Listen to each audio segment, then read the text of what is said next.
पण 1902 मध्ये छत्रपती शाहू राजांनी सर्व जातीच्या लोकांसाठी आरक्षण सुरू केलं होतं. दलितांसाठीच नाही तर दलित असतील, मराठा असतील, मुस्लिम असतील, ओबीसी असतील, या सर्वांसाठी त्यांनी आरक्षण सुरू केलेलं होतं. आणि या आरक्षणाचा फायदा त्या काळामध्ये सर्वांना झाला होता. डॉक्टर बाबासाहेब आंबेडकरांना सुद्धा लंडनला जात असताना जाण्यासाठी राजश्री शाहू महाराजांनी स्कॉलरशिप दिली होती. त्यामुळे लंडन स्कूल ऑफ इकॉनॉमिक्समध्ये बाबासाहेब आंबेडकर शिकले. त्यांना बॅरिस्टर पदवीसुद्धा इंग्लंडमध्ये मिळाली. पण बाबासाहेब आंबेडकरांनी प्रॉब्लेम ऑफ द रुपी नावाचा जो प्रबंध लिहिला होता की रुपयाच्या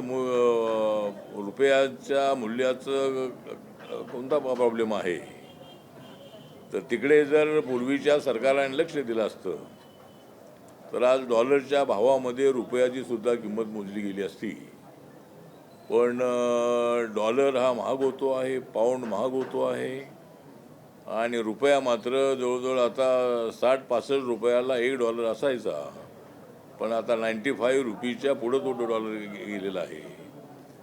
तर त्याच्यावर अर्थतज्ज्ञांनी थोडासा गंभीरपणे विचार करणं अत्यंत आवश्यक आहे आणि रुपयाचं मूल्य कसं वाढेल याचा आपल्याला प्रयत्न करायचा आहे. आज कोल्हापूर शहरामध्ये जी बैठक झाली, राजश्री शाहू महाराजांच्या नावाने हा हॉल आहे. हॉलचं रिन्युएशन अत्यंत चांगलं करण्यात आलेलं आहे आणि आमची रिन्युएशन झाल्यानंतरची पहिलीच बैठक इथं आहे. विदर्भ सोडून बाकीचे पश्चिम महाराष्ट्र आहे, मराठवाडा आहे, मुंबई आहे, कोकण आहे, उत्तर महाराष्ट्र आहे, या ठिकाणचे लोक सगळे आले होते आणि विदर्भाच्या कार्यकर्त्यांना थोडंसं लांब पडते म्हणून त्यांची बैठक आम्ही वेगळं घेण्याचं ठरवलेलं आहे.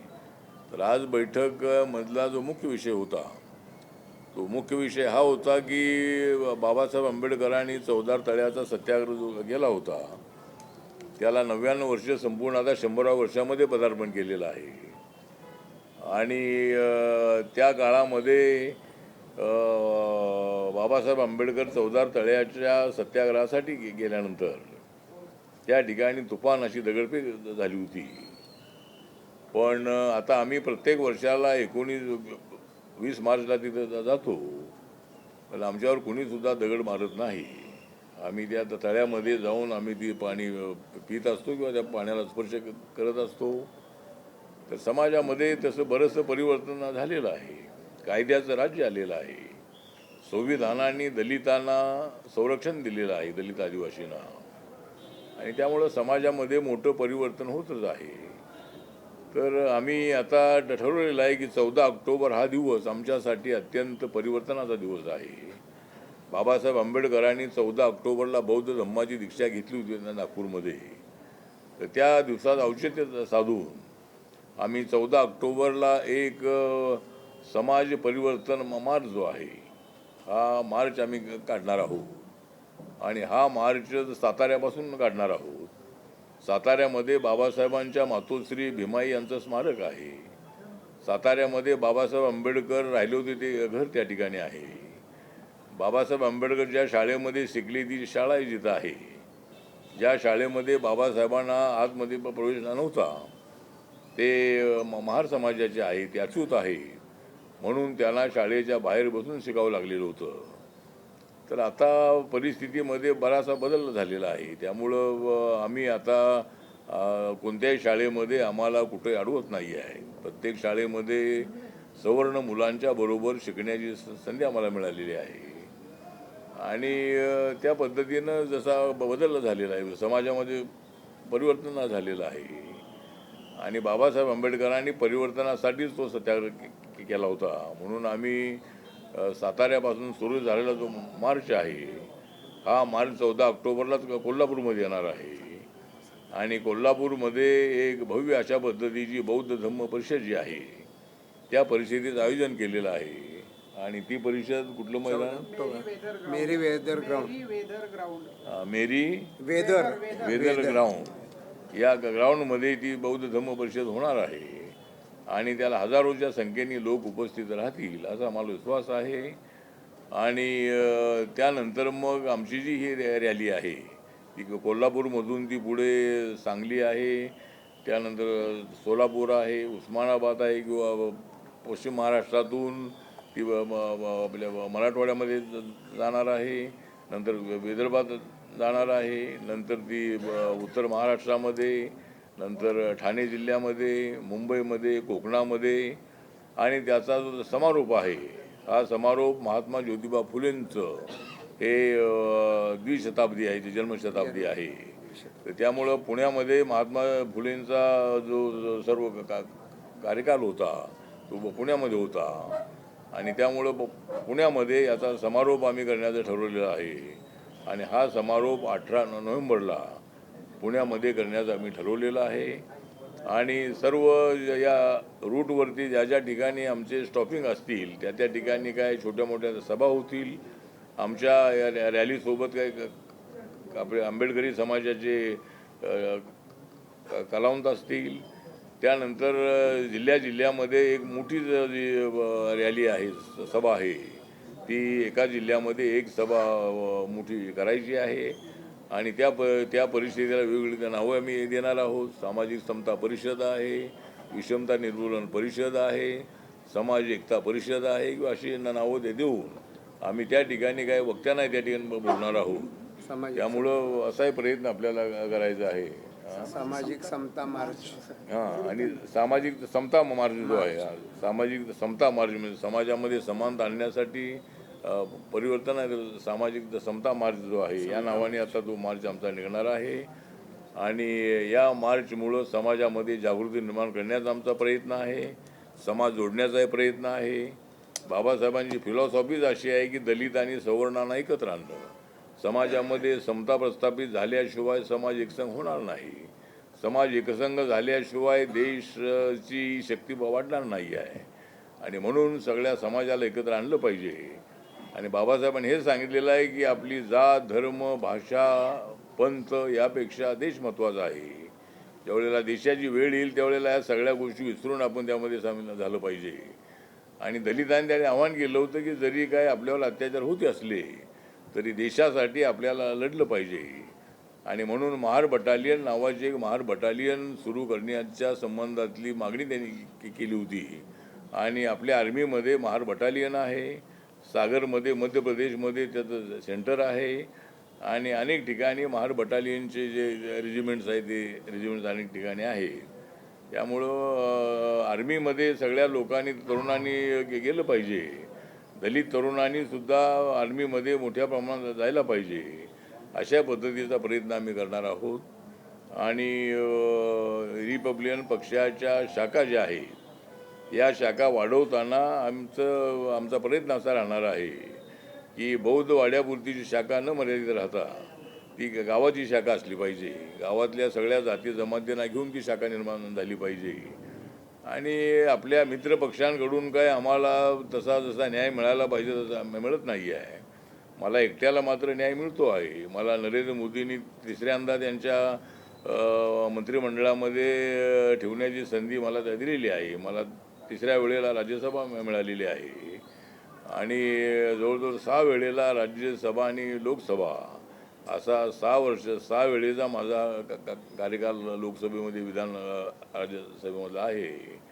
आणि ही गोष्ट खरी आहे. पण कालच आम्ही मुख्यमंत्री देवेंद्र फडणवीसांना काल भेटलो विधिमंडळामध्ये, आणि त्यांना सांगितलेलं आहे की रिपब्लिकन पक्षाला एक MLC मिळाला पाहिजे, 2 राज्यसभा महामंडळाची अध्यक्षपदं मिळाली पाहिजे, 40-50 तरी आम्हाला महामंडळाची सदस्यपदं मिळाली पाहिजेत.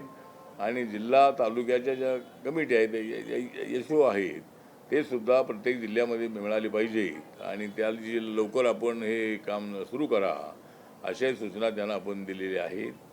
त्यानंतर त्यांच्याकडे आम्ही एक पत्र दिलेलं आहे. त्यामध्ये गायरान जमिनीवरच्या अतिक्रमणाचा एक GR काढलेला आहे त्या सरकारने पूर्वी, आणि तो आहे 14 एप्रिल 90च्या पूर्वीचं जे अतिक्रमण आहे शेतीचं ते रेग्युलराईज करण्याच्या संबंधातला तो निर्णय होता आहे.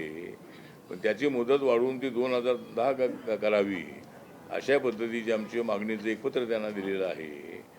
आणि अशा पद्धतीनं अनेक प्रश्नांच्या संबंधामध्ये राज्य सरकार निर्णय घेत आहे. पण रिपब्लिकन पक्षाला ज्या पद्धतीनं सत्तेमध्ये वाटा मिळायला पाहिजे तसा वाटा मिळताना दिसत नाही आहे. पण तो नक्की मिळेल असं आश्वासन देवेंद्रजींनी आम्हाला कालही दिलेलं आहे. त्याच्या अगोदर आमचं एक शिष्टमंडळ भेटलं होतं, त्यावेळेला त्यांनी ते असं दिलं होतं. तर ते त्यांनी पाळलं पाहिजे अशा पद्धतीची आमची आग्रही भूमिका आहे. रिपब्लिकन पक्ष इमानदार पक्ष आहे. रिपब्लिकन पक्ष ज्या वेळेला शिवसेना भाजपसोबत आला त्यावेळेला 2012मध्ये मुंबई महानगरपालिकेच्या निवडणुकीमध्ये आम्ही त्यांच्यासोबत गेलो बाळासाहेब ठाकरेंच्या आव्हानाच्या नंतर. आणि मी सगळ्या विचारवंतांची चर्चा केली होती, सगळ्या पत्रकारांची चर्चा केली होती, कार्यकर्त्यांची चर्चा केली होती. आणि सर्वांनी मला सांगितलं की बाळासाहेबांनी जी शिवशक्ती भीमशक्ती एकत्र आली पाहिजे अशी भूमिका जी आपल्यासमोर मांडलेली आहे, तर त्यांचा प्रस्ताव स्वीकारायला हरकत नाही असं मला अनेक विचारवंतांनी सांगितल्यानंतर मी भाजप सेनेसोबत जाण्याचा निर्णय मी घेतला. ज्याप्रमाणे अटलजींच्या काळामध्ये जॉर्ज फर्नांडिस, नितीश कुमार, त्यानंतर ममता बॅनर्जी होत्या, नवीन पटनायक होते, DMK होते, शरद यादव होते, असे अनेक जे नेते होते ते नेतेसुद्धा या BJP सोबत होते. त्यामुळं कॉमन मिनिमम प्रोग्रामवरती एकत्र येण्याच्या संबंधातली भूमिका आमचीसुद्धा आहे. काही मुद्द्यावर जरी आमचे काही मतभेद असलेही तरीसुद्धा BJP सोबत आम्ही आहोत. NDAमध्ये रिपब्लिकन पक्ष आहे आणि त्याप्रमाणे रिपब्लिकन पक्षाला पॉलिटिकल न्याय मिळाला पाहिजे अशी आमची मागणी आहे. सध्या देशभरामध्ये राम मंदिरातील दानपेटीमधील पैशाच्या चोरीचा प्रश्न आहे तो गाजतोय किंवा तो मुद्दा गाजतोय. याच प्रश्नावर आता उद्धव ठाकरेंनी एका आंदोलनाची घोषणा केलेली आहे. राम रक्षा आंदोलनाची एक घोषणा त्यांनी केलेली आहे. काय फरक पडेल असं वाटतं तुम्हाला किंवा या सगळ्या एकूणच तपासाने या सगळ्या? मला वाटतं की उद्धव ठाकरेंनी आता आंदोलन करणं त्यांच्याकडे हेच काम राहिलेलं आहे. कारण सध्या त्यांच्याकडे काय खासदार राहायला तयार नाही आहे, आमदारी कधी फुटतील काही सांगता येत नाही आहे. त्यामुळं राम मंदिराचा घोटाळा झालेला आहे त्याचं कोणी समर्थन करू शकत नाही आहे. ही बाब अत्यंत गंभीर आहे आणि रामाशी बेईमानी करणं ही बाब अत्यंत खतरनाक आहे. त्यामुळं राम मंदिराच्या ट्रस्टमध्ये जे काय आजूबाजूचे काही लोक होते अशा लोकांनी शेकडो करोडचा घोटाळा केल्याची माहिती समोर आलेली आहे. योगी आदित्यनाथ यांनी त्याच्यावर SIT नेमलेली आहे, FIR दाखल केलेला आहे, अनेक लोकांना पकडलेलं आहे आणि त्यांची कसून चौकशी होत आहे. त्यामुळं ज्यांनी अशा पद्धतीचा घोटाळा केलेला आहे त्याला अजिबात माफ करायचं नाही ही आमच्या सरकारची भूमिका आहे. त्यामुळे उद्धव ठाकरेंनी मोर्चा काढून त्यांना काढायचं असेल त्यांना अधिकार आहे, परंतु मोर्चा काढून काय त्यामध्ये काय मिळणार आहे काय मला माहीत नाही आहे. परंतु त्याच्यामध्ये राजकारण आणण्याचा प्रयत्न होतो आहे. झालेली घटना ही कुणी अत्यंत वाईट घटना आहे, अत्यंत धोकेदायक घटना आहे अशीच भूमिका आमच्या सगळ्यांची आहे. त्यामुळं राम मंदिरामध्ये ज्यांनी घोटाळा केलेला आहे त्यांना आम्ही अजिबात सोडणार नाही अशी आमच्या NDAची भूमिका आहे, BJPची भूमिका आहे. हे रामरक्षा आंदोलन जे आहे ते देश पातळीवर नेऊन अयोध्येला देखील जाणार असं म्हणतात उद्धव ठाकरे. आणि उद्धवजींनी जायला हरकत नाही. मला वाटतं उद्धवजींनी अगोदर जायला पाहिजे होतं. त्यांनी असा घोटाळा होण्याच्या अगोदर जायला पाहिजे होतं. घोटाळा झाल्यानंतर आता ते चाललेले आहेत तर त्यांना आमच्या शुभेच्छा आहेत. त्यांनी जाऊन रामाचं दर्शन घेऊन यावं आणि पुन्हा असा घोटाळा होणार नाही अशा पद्धतीची भावना व्यक्त करावी आणि त्यांना जाण्याचा अधिकार आहे. राम मंदिर सगळ्यांसाठी खुलं आहे. त्यामुळं उद्धव ठाकरे यांनी तिथे जायला काही हरकत नाही आहे. साहेब, सध्या जी राजकीय परिस्थिती आहे, उद्धव ठाकरेंकडे खासदार सध्या नाहीये, आमदार सुद्धा सोडून जाण्याच्या परिस्थितीत आहे. या सगळ्या राजकीय परिस्थितीला अमित शहा जबाबदार आहेत असं एक सूर महाराष्ट्रातल्या राजकारणात निघतो. तर हे खरं आहे का आणि 29चे पंतप्रधान हे अमित शहा होणार आहेत का? नाही, मला असं वाटतं की जे खासदार फुटलेले आहेत, आता सचिन नायर फुटलेले आहेत आणि कोण कोण फुटणार आहेत माहीत नाही आहे. पण माननीय उद्धव ठाकरे यांना आमदार आणि खासदार सांभाळण्याची त्यांच्याकडे कुवत राहिलेली नाही आहे किंवा त्यांच्याकडे राहून काय आपला फायदा नाही अशा पद्धतीचं मत त्या आमदार खासदारांचं असण्याची शक्यता आहे. आणि आम्हाला फोडाफोडी करण्याची गरज नाही आहे. त्या फोडाफोडीशी अमित शहांचा कसलाही संबंध नाही आहे. पण आरोप करण्यासाठी कुणाचं तोंड आम्ही बंद करू शकत नाही आणि दुसऱ्यांचं तोंड आम्ही बंद करू शकू, पण संजय राऊत यांचं तोंड बंद करणं फार अवघड आहे. त्यामुळं रोज सकाळी ते आरोप प्रत्यारोप करण्याचं त्यांचं कामच आहे. त्यामुळं ते एवढे जे शिव्या ते देत असतात, त्यांनी शिव्या द्यायला हरकत नाही आहे. त्यांनी संस्कृती सोडून त्यांचं काम चालू आहे आणि या ऑपरेशनशी कसलाही अमित शहा यांचा संबंध नाही. आणि मला असं वाटतं की हे जे ऑपरेशन आहे, ऑपरेशन टायगर ऑपरेशन नाही, हे ऑपरेशन देवेंद्र ऑपरेशन नाही आहे, तर हे ऑपरेशन उद्धव ठाकरेंचं ऑपरेशन आहे.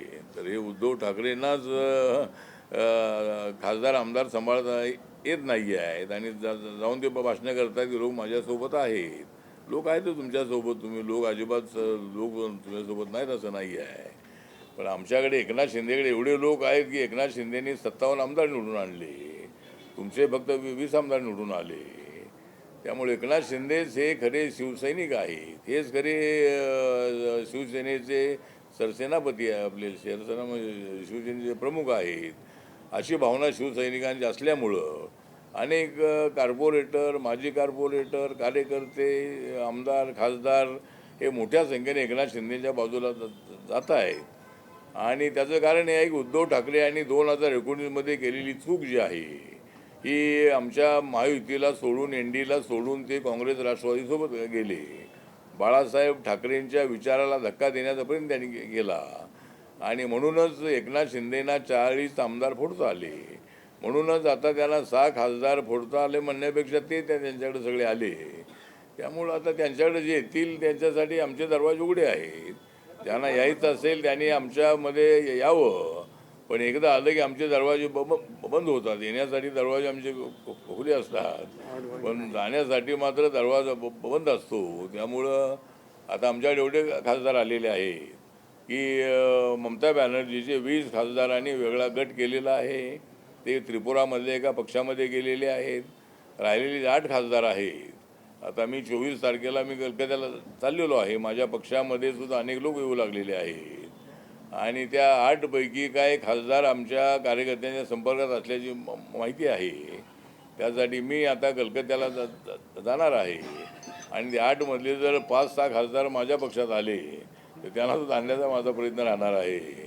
त्यामुळे 1-2 खासदार ममता बॅनर्जीसोबत राहतील. पण म्हणून मग पाहूया. तर आता एक देशातली परिस्थिती अशी आहे की काँग्रेसमध्ये राहायला कोणी तयार नाही आहे. राहुल गांधींच्या नेतृत्वाखाली काय फार यश मिळेल असं लोकांना वाटत नाही आहे.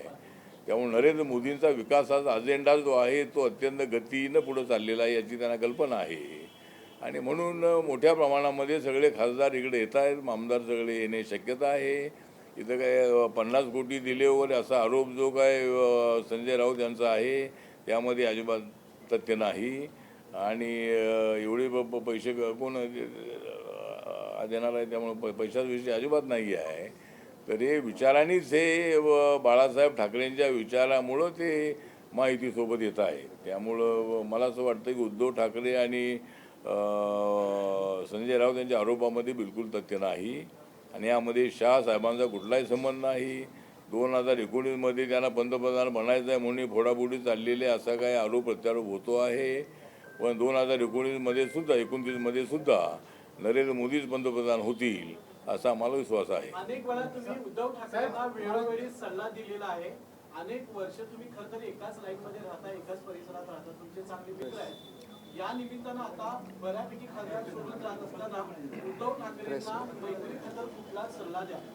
पण माझा सल्ला आता हेच आहे की जर आता एवढे सगळे खासदार आमदार जर इकडे आमच्याकडे येत आहे तर उद्धव ठाकरे यांनी तिकडे राहून काही उपयोग नाही. उद्धव ठाकरे यांनी सुद्धा आमच्याकडे आलं पाहिजे. दरवाजे आमच्यासाठी खुले आहेत. ते जरी आले तरी बाळासाहेबांचे ते वारसदार आहेत आणि आमची ताकद अजून चांगली वाढू शकेल.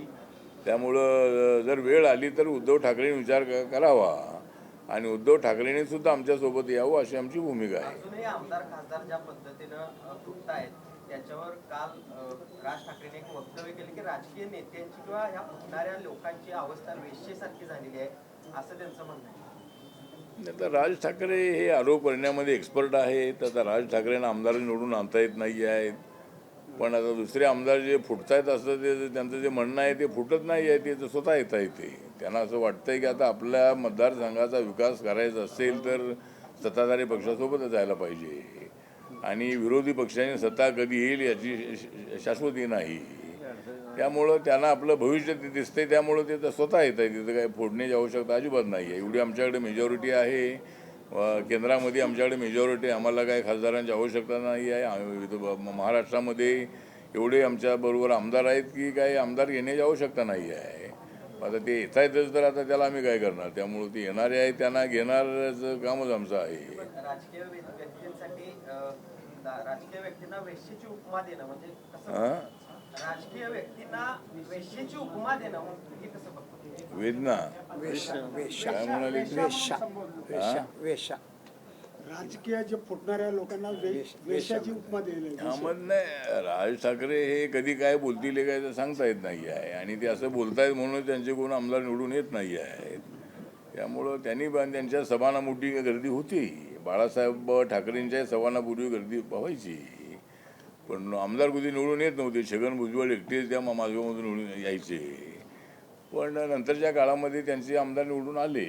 तर फक्त सभेला गर्दी करण्याचं प्लॅनिंग त्यांच्याकडे आहे म्हणून काय ते. आणि राज ठाकरे हे भूमिका बदलणारे नेते आहे.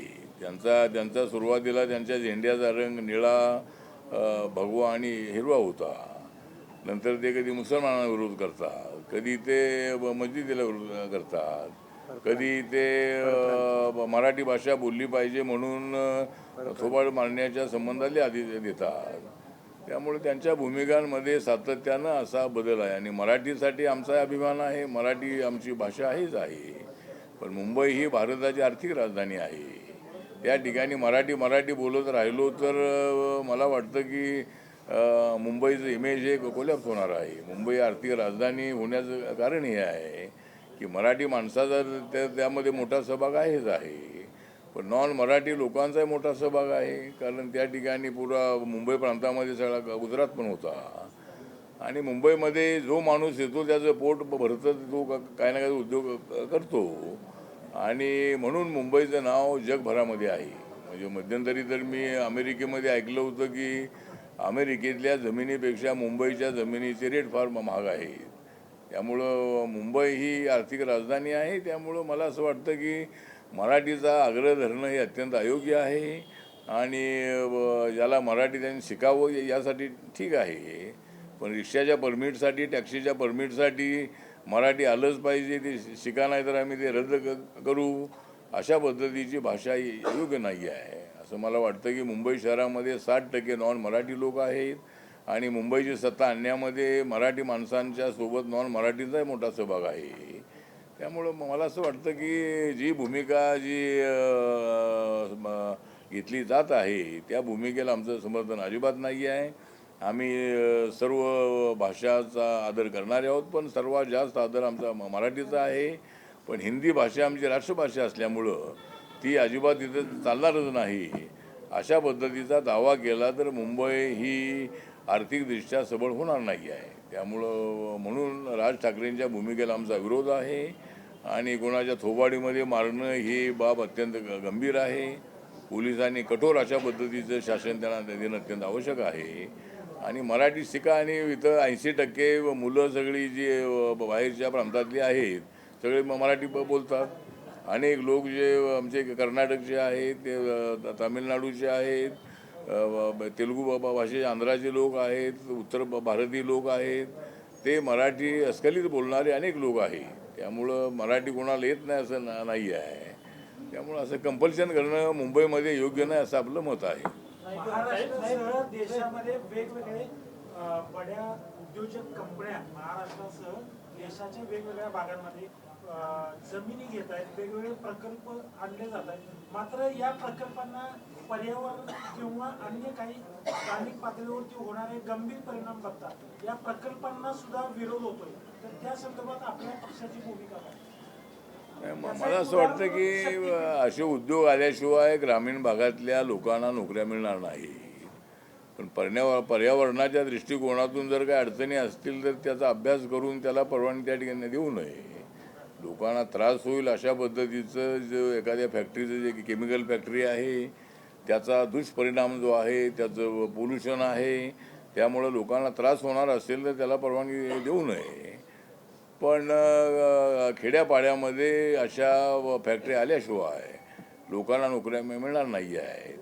आणि बाहेरचा पैसासुद्धा आता माझ्या संपर्कात काही लोक आहेत आणि त्यांनी मला आता सांगितलं आहे की आम्ही 40-50 हजार कोटी रुपये आम्ही टाकायला तयार आहोत. आम्हाला सरकारने जमीन दिली पाहिजे आणि त्यामध्ये 10 ते 12 हजार लोकांना आय टीचा त्यांचा तो प्रोजेक्ट आहे. त्यामध्ये 10-12 हजार लोकांना नोकऱ्या मिळणार आहेत. तर असे बाहेरचे काही जे उद्योग आहेत कोलॅबोरेशनमधले ते उद्योग आले पाहिजेत. पण आपला प्रश्न जो आहे की असा पोल्युशन वाढवणारे काय उद्योग हे जर काही ठिकाणी असतील आणि ते लोकांचा विरोध असेल तर तो कुठे तो उद्योग ठेवायचा करायचा याचा विचार सरकारने करायला हरकत नाही आहे. पण प्रत्येक डेव्हलपमेंटच्या मुद्द्याला लोकांचा विरोध होतच असतो. म्हणजे अनेक वेळेला कुठलाही उद्योग आला तरी आता डॅम बांधायचा असेल तर त्या डॅम ज्या ठिकाणी बांधला जातो तर त्या वरच्या लोकांना काही त्याचा फायदा होत नाही आहे. डॅम बांधल्यानंतर त्या पाण्याचा फायदा खालच्या लोकांनाच होतो. ते पाणी उलटत जात नाही आहे. पण त्या वरच्या लोकांना फायदा होण्यासाठी दुसरा डॅम बांधला पाहिजे. त्यामुळं ही जी दरी आहे ती दरी कुठंतरी संपुष्टामध्ये येऊ शकेल. आणि बाबासाहेब आंबेडकरांनी डॅमची कल्पना त्यांनी स्वतः मांडली होती. डॅमच्या माध्यमातून नद्या अडवल्या पाहिजेत, नद्या जोडल्या पाहिजेत आणि त्या डॅमच्या माध्यमातून पिण्याच्या पाण्याची, जनावरांच्या पाण्याची, माणसाच्या पाण्याची, ॲग्रिकल्चरच्या पाण्याची सोय झाली पाहिजे आणि त्या डॅमपासून विजेची निर्मिती झाली पाहिजे. ही भूमिका बाबासाहेबांनी मांडली होती. आणि दामोदर व्हॅली जी आहे ती झारखंड, बिहार आणि वेस्ट बेंगॉलच्या बॉर्डरवर आहे. त्या ठिकाणी बाबासाहेब आंबेडकर लॉ मिनिस्टर, आपल्या वॉटर रिसोर्स मिनिस्टर असताना त्यांनी 7 डॅम त्या ठिकाणी बांधले होते. तर आता त्याचे मोठ्या प्रमाणामध्ये त्या ठिकाणी जे दामोदर व्हॅली आहे त्या ठिकाणी मी मागणी केली होती की तिथं बाबासाहेबांचा पुतळा असला पाहिजे. आणि दामोदर व्हॅली कॉर्पोरेशन जे आहे त्याचं ऑफिस कलकत्त्यामध्ये आहे. तर त्यांनी आता त्या ऑफिसमध्ये बाबासाहेबांचा पुतळा बसवलेला आहे आणि 2 वर्षापूर्वी त्याचं उद्घाटन माझ्या हस्ते झालेलं आहे. त्यामुळं बाबासाहेबांचं स्मरण जे आहे ते त्या परिसराच्या लोकांना आहे. तर त्यामुळं उद्योग जे आहे ते उद्योग हे आले पाहिजेत. पण आता लोकांनीसुद्धा जर फायदा होत असेल तर विरोध करता कामा नये असं आपलं मत आहे. जर पोल्युशन होणार असेल तर त्याचा अभ्यास करून उद्योगाला परवानगी ते द्यावी.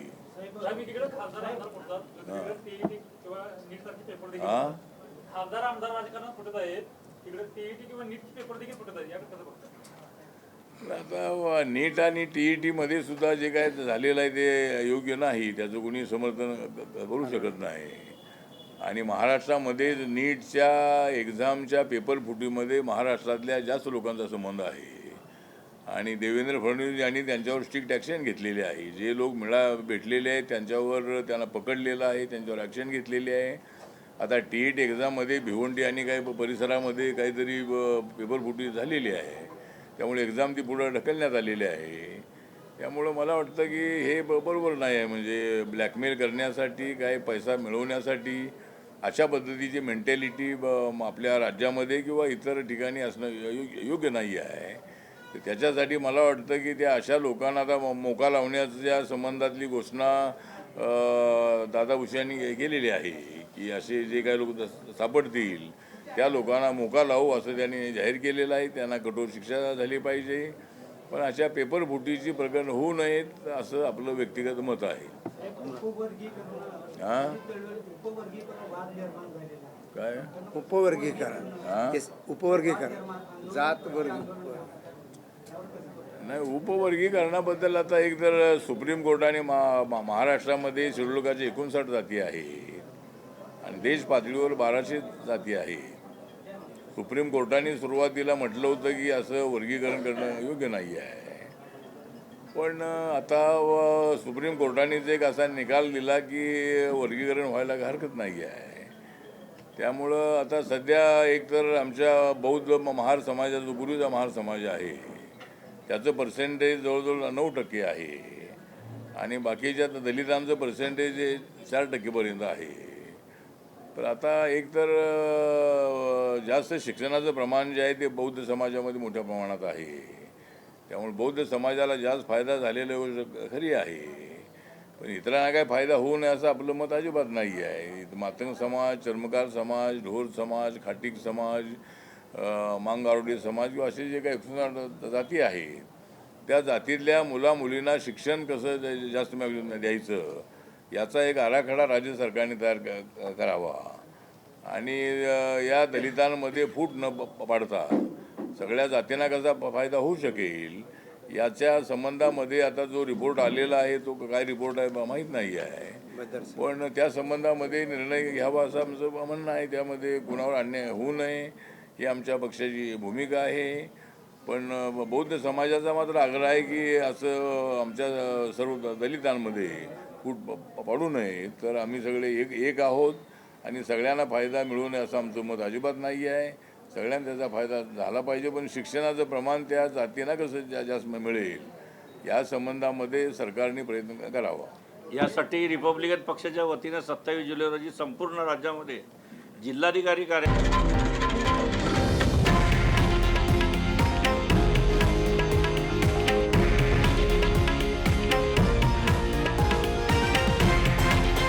हे आहे देशातील नंबर 1 न्यूज नेटवर्क आणि आपण पाहत आहात TV9 मराठी, एकमेव.